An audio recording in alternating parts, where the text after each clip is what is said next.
3 weeks nearly since I posted a video. Sorry about that, but the British weather's really been against us and I work outside, so not been great. But we have been working behind the scenes to get this back, the T-5R, back from the body shop, and I think you'll agree, looking absolutely amazing. Now, it's been nearly 18 months that we've had this car, and it's taken quite a bit of work to get it done, and we've learned a lot from it. But today we're going to get it to a point where it's pretty much ready for the MOT and back on the road. We've got a fair bit to do, bumpers, lights, trims, but we'll get through it. We'll get a massive time lapse going, and hopefully by the end of today it'll be running and driving again. I'm Phil Woods, and this is the rebranded Peak Classic Cars. Let's crack on.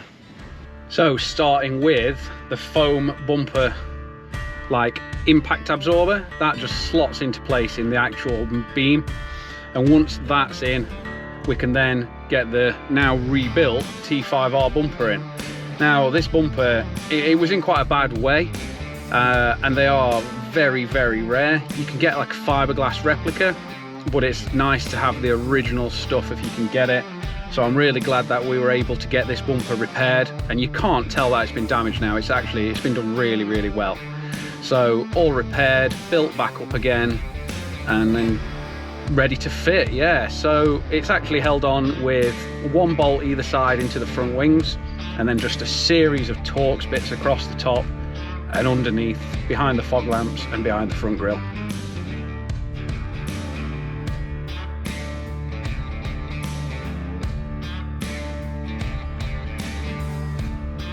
We've actually found that now it's been repaired, it lines up a lot better, and it does look good, sits really nice. But I can understand how they get damaged. They do sit very low at the front, but it looks really, really good. Really happy with that.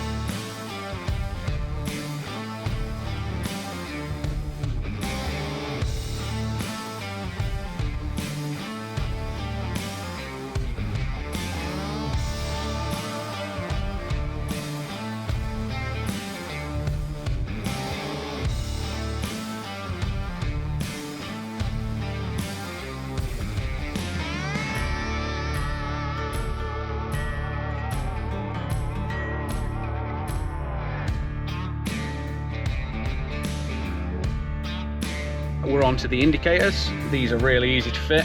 We like a nice easy job. I actually routed the wiring wrong last time. I brought it underneath and up where there's a little hole next to the headlight, so I've routed the wiring correctly this time. The indicators are just held in by a little dowel into the front panel and then just a spring. So put the multi-plug in, put the spring clip in, adjust the height of them to where you want them, and that's job done on those. Nice easy one.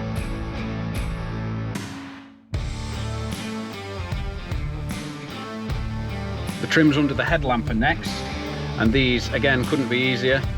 They just push into place, a little pin locates them near the outer edge next to the front wing, and a little groove on the front panel on the inner, and they push in on little clips that are held on the bottom of headlights.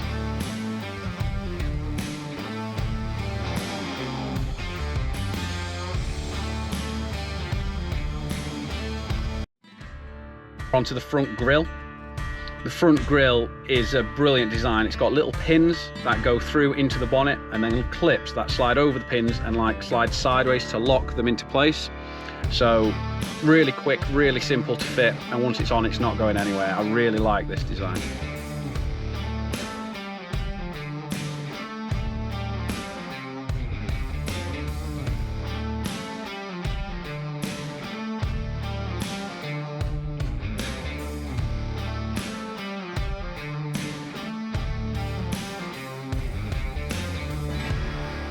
The windscreen washer jets simply push in.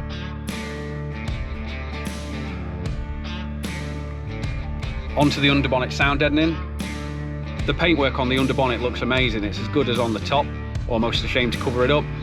This covers up the washer pipes and everything else, and it's just held in by a series of clips. They're like a push and twist clip, and that's done.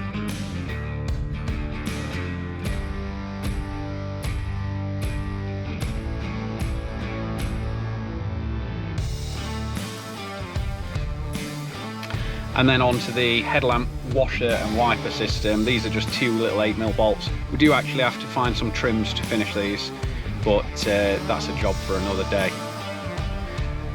And it's starting to look good.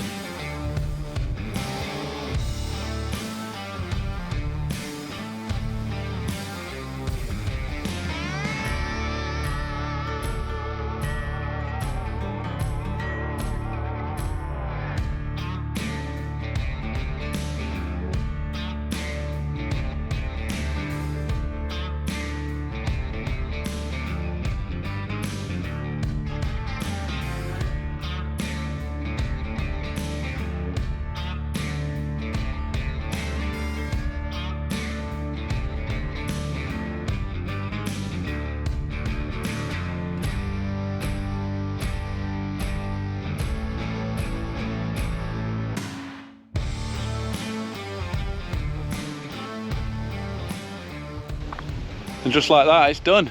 Well, done-ish. I'll show you what's left to do in a minute. It's been quite a long day. It's always a lot longer process putting it together when it's been painted, because obviously you want to line everything up better. You've got to be a bit more careful. You want to make sure all the clips, all the fastenings, everything goes back where it should. Test everything, and obviously not scrape or damage or chip any paint. But I think you can agree, it's looking pretty good. I mean, this colour as well, it's incredible. But yeah, so the bumper, if you remember the bumper, it was very damaged on this corner, and now it's looking beautiful. There's no fog lights, there's no spotlights in there. Now I have ordered those, they're coming from Sweden though, and they just haven't arrived in time, so we will get those fitted. There's a grille missing. Again, I have got that, I just don't know where it is. I ordered this one because that was the one that we were missing, and now I can't find that one, which is typical. Little things, I want to get some number plate caps. I'm not amazingly keen on our anti-burst catch. We have got one again on order, and then there's meant to be like a cover that goes over there that looks a bit like this, so we need to get one of those sorted, and that'll be the front end pretty much done. Then we've still got to put the arch liners in. I've not put the arch liners in today because there's a bit of wiring.